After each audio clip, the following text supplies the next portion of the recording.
సోని బట్టలు గిడేస్తున్నాయింది. ఏం లేదు అత్తమ్మ, ఉత్తిగానే. గీడెందుకు మమ్మీ లోపల వండుకపోరు, ఏమన్నా లొల్లి గిట్ల పెట్టుకురేసి నువ్వు. మేము ఎందుకు లొల్లి పెట్టుకుంటాం అత్తమ్మ? ఆ పడప మీద వండుకుంటే ఫుల్ నడుమున వస్తుంది అత్తమ్మ, అందుకే బయట వండుకుంటున్నాం అత్తమ్మ. ఇష్యూకి చెప్తానేమో పని బీజులు ఎవరు ఏం పట్టించుకుంటాడు. అవునా యశు?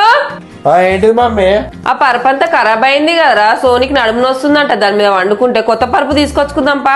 అయ్యే మమ్మీ ఆల్రెడీ ఆర్డర్ చేసిండే. అండ్ ఇంకొకటి ఏంటంటే ఒక పరుపు తీసుకుంటే ఇంకొక పరుపు ఫ్రీగా ఇస్తున్నారే. అవునా, అదే కదా, తొందరగా తీసుకొచ్చుకుందాంపా. హాయ్ ఫ్రెండ్స్, మీరు విన్నది నిజమే. ఒక పరుపు తీసుకుంటే ఇంకో పరుపు ఫ్రీగా ఇస్తున్నారు. అదే కాకుండా పాత పరుపు తీసుకుని కొత్త పరుపు ఇస్తున్నారు 35% ఆఫ్ లో. అది ఎక్కడనో కాదు, మన Ramanthapur DMart opposite sleep land mark mattress లో ఈ సంక్రాంతికి బెస్ట్ ఆఫర్స్ పెట్టారు. ఏంటంటే లగ్జరీలో కింగ్ సైజ్ క్వీన్ సైజ్ లో పరుపు తీసుకుంటే హెచ్ఆర్ ఫోమ్ తో చేసిన దివాన్ సైజ్ పరుపు అయితే ఫ్రీగా ఇచ్చేస్తున్నారు. దాంతో పాటు 3 మెమరీ పిల్లోస్, 2 బెడ్షీట్స్, ఒక బెడ్ ప్రొటెక్టర్ అండ్ ఇంకా ఏపీ తెలంగాణలో ఎక్కడికైనా ఫ్రీ ట్రాన్స్పోర్టేషన్. ప్రైజెస్ కూడా చాలా రీజనబుల్ గా ఉన్నాయి. మీరు ఇక్కడ ఉండి కస్టమైజ్ చేయించుకోవచ్చు మీకు నచ్చినట్టు. మీరు రాని పరిస్థితిలో కూడా మీ నంబర్ కి వీడియో కాల్ చేసి మీరు ఎక్కడి నుంచి అయినా నచ్చినట్టు మీ మ్యాట్రస్ అయితే కస్టమైజ్ చేయించుకోవచ్చు. వీళ్ళ మెయిన్ బ్రాంచ్ వచ్చేసి మేడిపల్లిలో ఉంటుంది, సెకండ్ బ్రాంచ్ ఏమో కాచిగూడలో ఉంటుంది. ఇంకేమైనా డౌట్స్ ఉంటే మీ నంబర్ కాల్ చేసి మోర్ డీటెయిల్ తెలుసుకోండి. ఉంటాం అలా, బాయ్ బాయ్.